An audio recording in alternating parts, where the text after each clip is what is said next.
Germany had a secret weapon in World War II, the world's first jet fighter airplane. It could fly at speeds over 600 miles an hour and zoom past any American fighter. It took a really good American pilot to shoot down one of these jets in battle. That is just what happened when a group of Americans who had learned to fly in Tuskegee, Alabama, fought the jets over Berlin. These pilots, called the Tuskegee Airmen, were all African Americans, and they shot down 3 German jets on that day. These pilots were as good as any in the American Army, but unlike most pilots, the Tuskegee Airmen had to fight 2 wars. Why did the Tuskegee Airmen have to fight 2 wars? Besides fighting the enemy, they also fought for equality. In the 1940s, white soldiers and African American soldiers were kept separated by what is called segregation. Most African Americans were not allowed to fight in the war and were given jobs like digging ditches, cooking, or driving trucks. They had almost no chance to become officers because if they did, they would be the bosses of white soldiers. This meant that African Americans could never become pilots because all pilots were officers. Segregation would never allow that. But during World War II, when America needed a lot of people to fight, African Americans and their allies convinced President Franklin Delano Roosevelt to allow them to become combat pilots.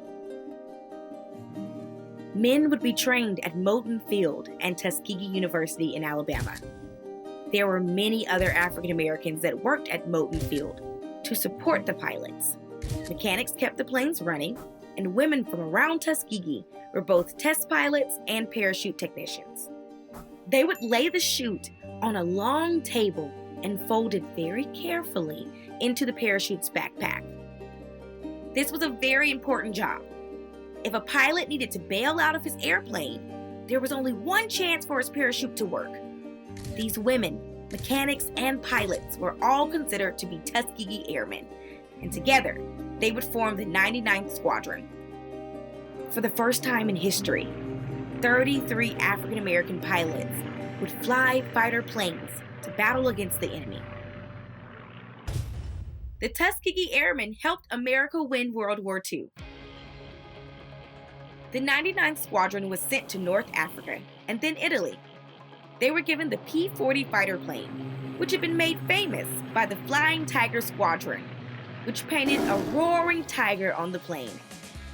By the time the 99th got the P-40, it was an old plane, and only a really good pilot could fly it against the enemy and not be shot down. The Tuskegee Airmen did so well that eventually their planes were replaced with America's best fighter, the P-51 Mustang. They painted the tails of these planes red so that everyone knew that it was them. They soon got the nickname the Red Tails. It was with this plane that the Red Tails would shoot down 3 German jets in one day. The Army saw that they were excellent pilots and decided to not only keep them in the war, but recruit more African American pilots until there were more than 900 Red Tails. Although they had become successful pilots and officers in the Army, back in the United States, they were still being treated unfairly. The Tuskegee Airmen fought for fair treatment. When the Tuskegee Airmen came to Moton Field to learn to fly, white officers who gave them tests would fail them, even though they had passed, because they did not believe that African Americans should be pilots. This made it very hard for them to complete their training and was unfair.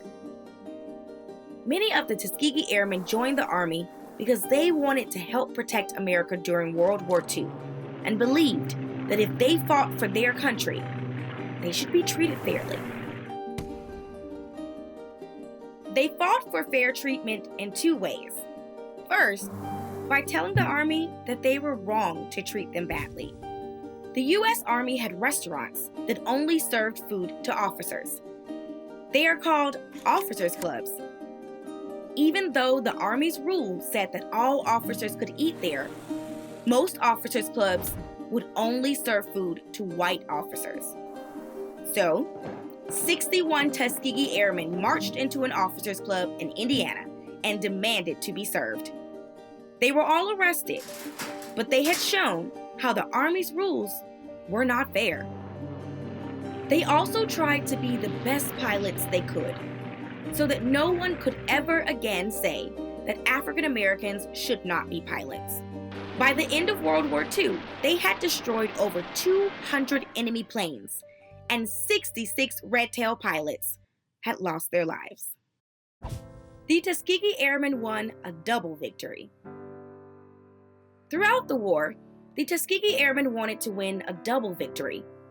They wanted to help defeat America's enemies, and they wanted to defeat unfair treatment of African Americans in America itself. In August of 1945, the United States and its friends won World War II. The Red Tails had fought along with millions of other Americans to help win this victory against America's enemies. The example they set helped President Harry Truman change the Army's rules. In 1948, President Truman signed an executive order ending segregation in the United States military. Benjamin Davis, the original commander of the Red Tails, was promoted to the rank of general. The example that the Tuskegee Airmen set by protesting unfair treatment and by working hard to become pilots in spite of the many obstacles that they faced was an inspiration to African Americans in the 1960s who fought to end segregation all across America. Today, the Tuskegee Airmen are still an inspiring example for people working to make America fairer for all people.